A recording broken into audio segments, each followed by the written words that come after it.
Hello everyone, this is JG1 Barton, and in this video I want to talk about what it's going to take to get started in combat flight simulators. I'm going to assume that you already have all the things that you're going to need to get started gaming on PC, such as a good gaming computer and a good monitor. But unlike other video games and a lot like sim racing, there's going to be a lot of other equipment that you're going to need to buy in order to have a really good time and to be able to do really well in combat flight sims. Generally speaking, the better equipment is going to cost more money, but you don't have to break the bank in order to get something that's going to work well.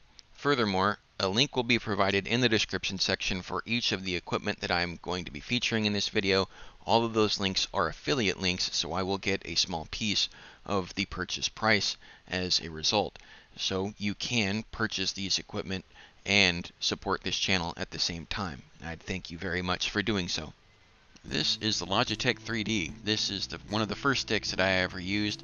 It has 12 buttons. It's fairly useful. It's fairly compact. If you're not really sure you really want to go full bore and get into flight sims, this is a pretty good stick to start with because it's only about $40. Unless it's on sale, it's even less through Amazon. And I can say that this stick worked very well for me for about a year, but I used my stick quite a bit more than most people would use theirs, so there's no telling how long this thing will last. I know a couple of people who've had these things for a number of years. They will work very well for a beginner stick, but if you're a lot more interested in getting into flight sims, then this isn't necessarily going to be the best value bang for your buck. This is the Thrustmaster T500 X. This one is a little bit more expensive. It comes in at about 60 bucks on Amazon, brand new. However, this one gives you a little bit more ergonomics as the throttle control is a lot bigger, and it also has buttons on it, so that gives you a little bit better HOTAS control. Also, this throttle base is detachable, so you can get a little bit more of an ergonomic and realistic setup if you wish. The bases are weighted, so it gives you added stability. And Thrustmaster just makes some really good products. So this one, if you're a little bit more serious, isn't going to cost you a whole heck of a lot more than the Logitech 3D, and you're going to get quite a bit more of a product from it. This is a SciTech X52. This is a stick that I used for a number of years until the twist axis started to mess up on me. And this one has a number of profiles that you can program. It has a lot of switches, a lot of dials and sliders, so you have a wide array of capability with this joystick and HOTAS. So I really love this thing. It's very accurate, it's very robust, and it's a really great product. But it does come in at about 150 bucks, so it is more of one of the expensive flight sticks, but you know, when you get one of these, you're going to get a very good product that you're going to be able to enjoy for a long time. If you want more than just a stick and throttle, you can also get the SayTech rudder pedals, which I have and I bought back when I still had my X52. These all work very well together. I've had zero issues with my rudder pedals, although these things do come in by themselves at about 160 bucks. So together you're looking at around 300 for both of these for the complete setup, and that's not exactly the best value out of everything that I'm going to present here, but I can say that this is going to be a setup that works really well. The next one on this list is the venerable Thrustmaster Warthog. This flight stick and throttle quadrant system is absolutely amazing. I can't rave enough about this.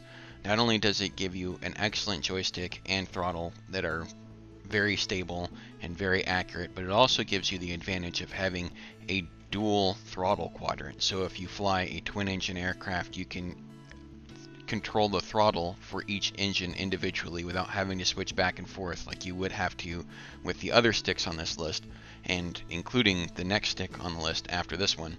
I had one of these sticks personally for about 6 years, and I loved it. And everyone that I know that has one of these loves it too.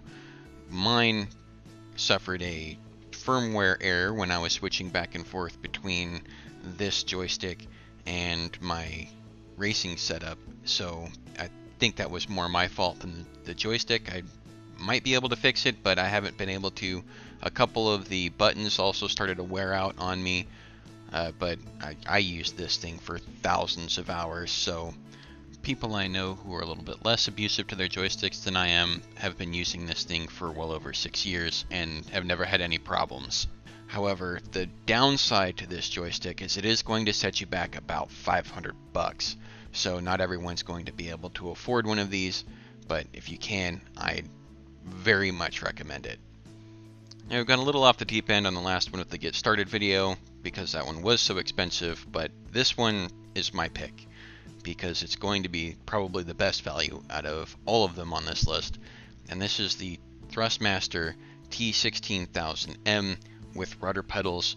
You can get this whole setup for about $200 regular price. Sometimes you'll see it on sale for down to $150. So for about the same price as a regular SayTech stick and throttle, you can get the stick, throttle, and the rudder pedals. I currently am using a Thrustmaster T16K, and it's amazing. I love it. It does have the twist axis, so if you don't want to spend the little bit of extra money for the rudder pedals, or you just don't have the room for them, you can use the Thrustmaster T16K by itself with just the stick and throttle. So this is, I would say, the best value. If you know that you're going to get into flight sims and you know that you're going to do it for a while, but you don't want to break the piggy bank or dip into the kids' college fund to pay for it, this is the stick that I would recommend the most. If you have made that decision that you want to get really into flight sims and you want a really good, valuable stick, then another thing that I would highly suggest is a TrackIR 5 or some kind of head tracking software. You can get free track, and that is free, and you only need a webcam to use it, but the TrackIR 5 is what I use, and although I don't use the LED bar that is pictured in the upper right here, I do have the TrackIR 5 system with the reflectors. It's a little bit cheaper, and although it's a little bit more finicky, you have to make sure that you don't have a window behind you that's open during the daytime, otherwise it will mess with the system. But once you get used to using one of these, it's impossible to play a flight sim without it. The amount of SA that you'll get, or situational awareness that you'll get from one of these, is exponential over what you can get out of just using a hat switch, which is what I used for years at the very beginning until I was compelled by my squad mates to get one of these, and I've not looked back since. It's a little bit to get used to, kind of like a rudder pedal, but once you get it, it's absolutely indispensable. This particular system runs about $150, so it's not going to be cheap, but I would say that it is worth every penny you're going to spend on it. It doesn't really wear, so you're going to get a lot of use out of this, and it, like I said before, this is absolutely indispensable to me anymore. Thank you very much for watching this video, and thank you for your continued support of this channel. It's very much appreciated. I hope to see you all in the sky sometime soon.